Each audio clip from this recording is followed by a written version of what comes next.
이번 사건을 계기로요, 국민들이 불안감에 떨고 있는 이유가 있죠. 바로 전자발찌 훼손 사건이 생각보다 너무 자주 발생하고 있다는 점입니다. 올해 들어서도 7월까지 11명이 전자발찌를 끄는 것으로 확인이 되고 있습니다. 지난 7월 박범계 법무부 장관은요, 위치 추적 중앙관제센터를 방문해서 자신의 이 발목에 전자발찌를 직접 시험 착용하면서 전자감독 시스템에 대해서 세계적인 수준이라며 치켜 세우기도 했었죠. 예고가 없었는데 내 발목이 굵은데 신발 신고 네네네. 산 거요? 이 순식간에? 네, 그냥 이렇게 버튼 하나만 딱 누르면 돼요. 아 그래요? 네, 그리고 이거는 그냥 문 열고 이거 손질 방식을 통해서만 해요. 이게 원래 그 사범들에 대해서 제대로 하는 표준 2cm 정도? 네. 손가락이 들어가네요. 어떠세요, 장관님? 해보시니까? 어떠냐고요? 네. 말 조심해야 돼. 장관님 그 위치가 지금 잡히고 있습니다. 자, 그런데요, 이 강 씨 사건 말고도 지금 전남 장흥에서요, 위치 추적 장치 전자발찌를 끄는 채 도주한 50대 남성이 있는 것으로 지금 알려졌습니다. 지금 경찰이 11일째 추적을 하고 있는데 아직도 검거가 되지 않은 상황이라면서요? 예, 8월 21일에 이 성범죄자가 전자발찌를 끊고 지금 도주를 하고 있는 상황이고요.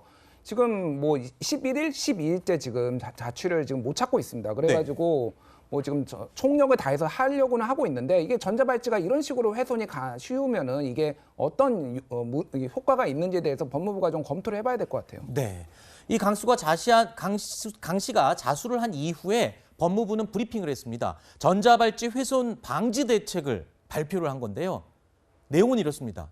기존보다 더 단단하고 견고한 재질의 줄을 도입해서 쉽게 끊을 수 없는 전자발찌를 개발하겠다. 이렇게 얘기를 했는데 글쎄요. 지금 이게 끊지 못하는 전자발찌를 발표하는 게 대책이 될 수 있을까요? 글쎄요. 조금 전에 참 법무부 장관이 직접 신어보고 하는 것도 좀 어떻게 보면 저걸 가지고 국민들을 안심시키기는 너무 역부족인 것 같습니다. 이런 끔찍한 사건이 보도될 때마다 정말 무섭거든요. 그런데 물론 전자발찌를 견고하게 해서 뭐 예방을 할 수 있다면 좋겠죠. 소 잃고 외양간 고치는 것보다 나으니까요. 그렇지만 이걸로 해서 어떤 성범죄 문제가 다 해결은 안 되기 때문에 좀 법무부가 이 대책에 대해서 좀 총체적인 점검이 좀 필요할 것 같습니다. 네. 이게 말이에요. 지금 이제 전자발찌가 가로 세로 5cm, 두께 2cm거든요. 사실 그 한 번 훼손 그걸 만약 풀기 진짜 어려워요. 네. 근데 그동안에 이런 사건들이 벌어질 때마다 계속 재질을 강화해서 그래도 여전히 매년 10여 명이 그거를 훼손하고 달아나고 그럽니다. 그러면 그 재질만 강화한다고 과연 될 것인가? 저는 그러지 않다고 봅니다. 적어도 법무부에서 이게 대부분 전체 50% 이상이 성범죄자거든요. 성범죄자는 그냥 그게 충동적으로 하는 거거든요.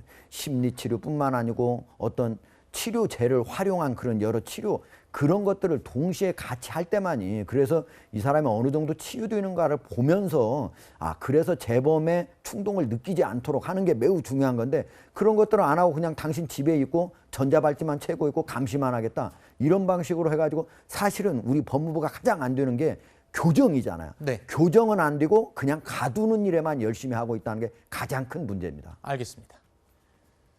자, 그리고요, 앞서 토크 도중에 추미애 전 장관 공보물을 소개하면서 마케추 영상에 등장한 상품을 제가 추미애 굿즈라고 표현을 했었는데 이 굿즈라고 하면 실제 돈을 받고 파는 상품을 뜻하는 것이겠죠. 그 굿즈와는 달리 아까 저희가 소개한 추 마켓에 등장한 이 장면은요, 지지자들이 자발적으로 보낸 홍보물이라는 점 오해 없으시도록 제가 정확하게 다시 한번 정정 말씀드리겠습니다.